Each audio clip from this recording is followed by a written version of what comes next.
So in this video, we're going to show an example of inheritance. I'm going to create a project in C# and I'm going to call it inherit over here, and it's going to be using the .NET version 5. So let's start with that. The first thing I'm going to do is I'm going to add a class, and this class is going to represent a person.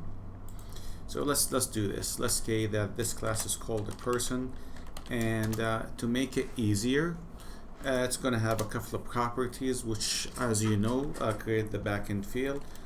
So prop, which is the code snippet, shortcut, double tap. I'm going to give it string. I'm going to just say first name and copy paste, and I'm going to say over here last name, and same thing, copy paste, and I'm going to say basically that this is the social security number. I just put a method public string get info with a capital I and this is going to return basically first name plus some space plus last name plus also let's add the plus the social security number. So simple stuff. So before I go ahead, so let me show you what I did over here.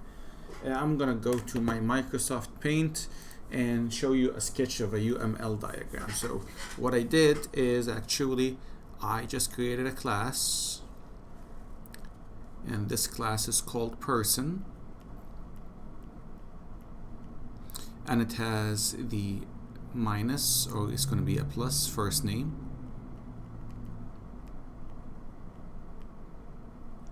and plus last name,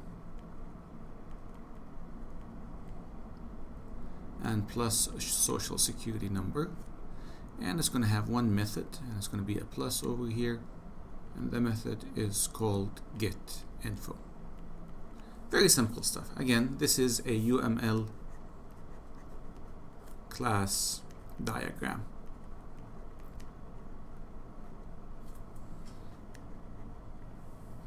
Yeah, my handwriting is not the best over here. So let's continue. The thought is I'm going to create a person, but I will need to create something else over here, not just the person. I'm going to create another class, and I'm going to show you where after we create another class we're going to have an issue. So let's create another class, and call this class employee. So this class is employee over here, and just press enter. And you know what I'm gonna do?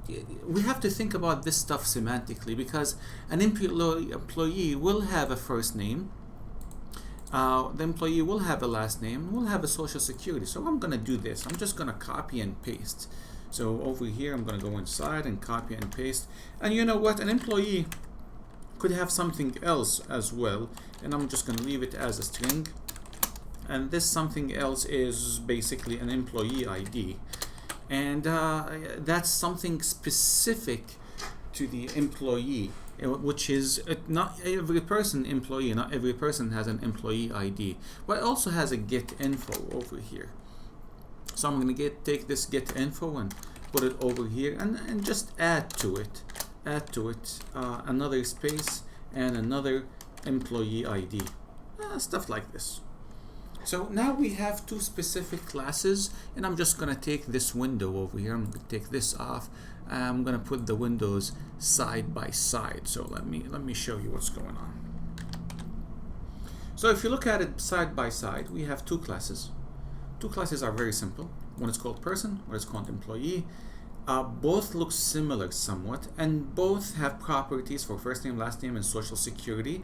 But one has a more specific property, which is employee ID, and both have an operation or a method or a function, whatever you want to call it, that returns the information that we have. Do they work? Yeah, sure they work. Let me do this.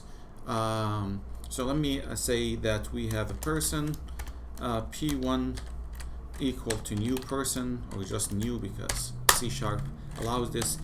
P1 dot first name is equal to Jim. I'm being very creative over here. Last name is equal to Kim,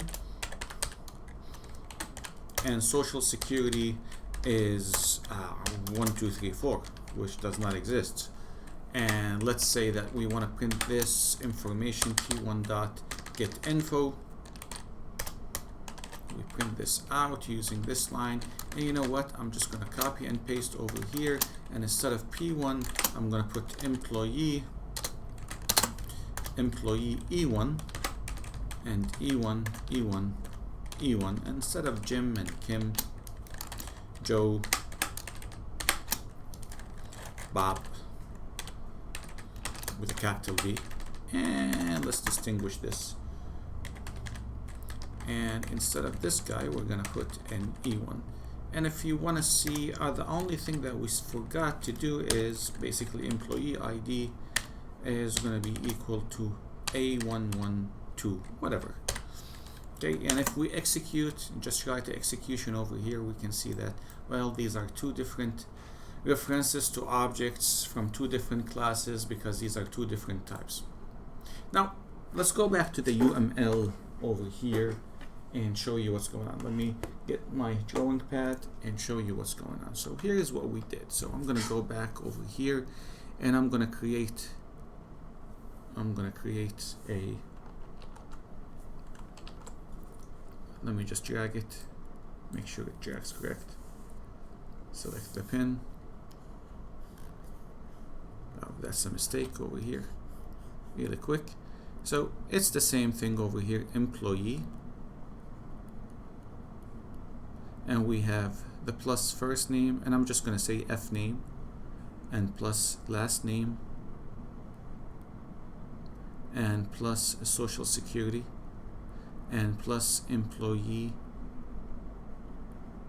ID, and another operation which is get info. Looks like the operation on the top one. Now I hope you can see where the issue is, and the issue is very simple. The issue is that we as programmers did something that we shouldn't do, which is reinvent the wheel. We have a class, and this class is called person, and we have another class, employee, and they share some very common attributes or some very common members. So is there a way that we can make just one declaration and say, let's use this declaration, and this declaration is a generalized declaration for all other stuff? Well, before we answer that, let's think about that semantically. So think about it, guys. An employee over here, and I'm going to use my mouse, an employee over here, when you think about it, an employee is a person. I'm using the word is a with air quotations that you can't see. So is a person. The word is a is significant and object-oriented because it indicates what is called inheritance. But here's the thing: is a person an employee? And the answer is not necessarily. I'm gonna say, to make it easy, a person is not an employee, but an employee is a person. So in that case, we can say the following: an employee can use, I'm saying can use the attributes from person. We don't have to declare them again. Okay, so we know about that semantically. Now we know about semantics. What about C#? Does C# support this semantic structure? And we're going to say yes. This is supported by the object-oriented paradigm that C# gives us. So C# gives us object-oriented capabilities, and this capability is called inheritance. So here's what I'm going to do. I'm going to go to my eraser, and I'm going to erase these things over here.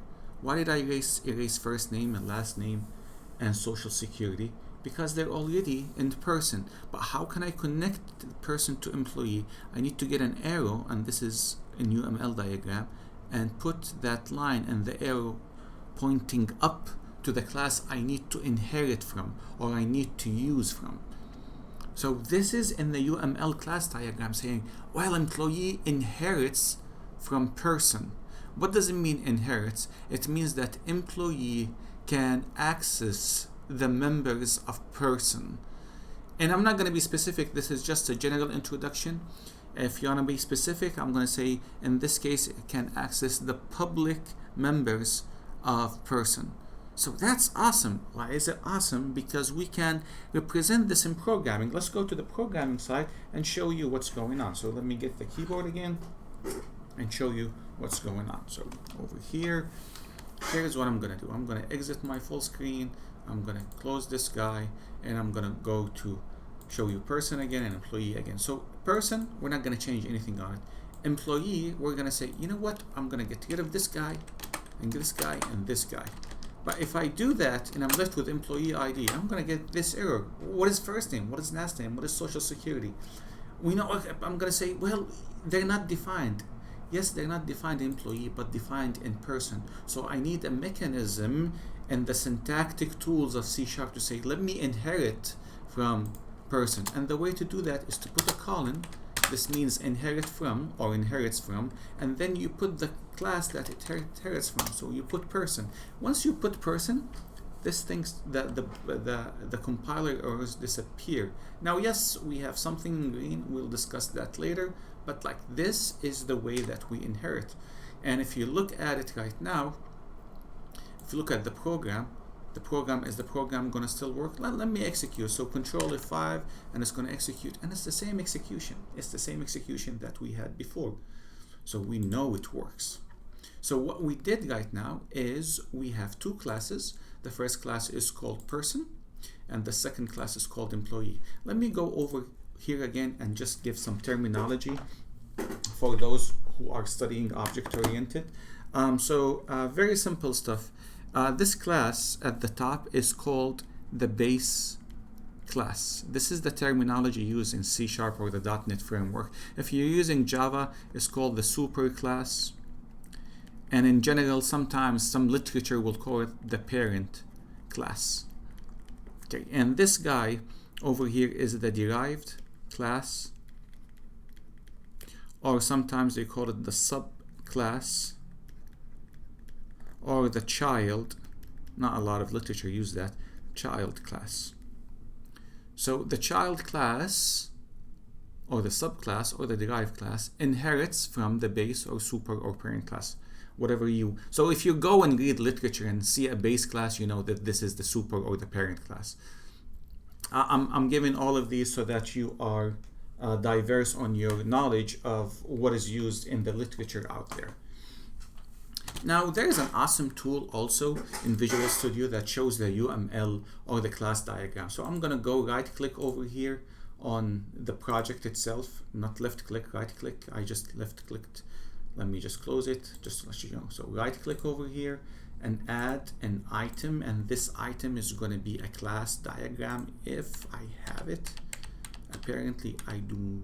Do I have it? Yes, I do have it. And I'm going to call it class diagram. You can call it whatever you want. You can just leave it and just click on add, and it's going to be empty. So what I'm going to do is I'm going to click on person. I'm going to put person here, and you're going to see that this is going to be the person class. It's not standard UML because standard UML we don't have properties. We actually have the data, even though you can look at the properties as data in some perspective. But like if you have backing fields that are explicitly, or just fields that are explicitly in the class, you'll see another section. But this is not the case. So we have person and we have employee, and I'm just going to drag it. And once I drag it, you're going to see this arrow. So this arrow has been created because in employee I put this line or this part of the statement, which is colon and person. Once I do that, the diagram is going to say, well, this class inherits from this class. What about program? Can I put this? Yeah, if I put it, as you see, there's no association whatsoever. So if I do this, there's no association. It just sits there. So this is awesome. This is really awesome. So we have this and we have this. Now let's expand it a little bit. This video is going to be a little bit longer than the other videos, but this is the idea. If you want to continue, let's continue and expanding it. Let's say that, first of all, let me just save, because I love saving as I work. Let me add another class over here, and I'm going to add a class, and I'm going to call this class salaried employee. So a salaried employee is an employee who gets a salary at the end. And I'm going to say that this salaried employee inherits from employee. But the difference is that this salaried employee will have a salary. So I'm going to put a property, and it's going to be a double, because this salary could be a double, guys. And I'm going to, what am I should call? So net income. And I'm going to have the get info, so public string get info,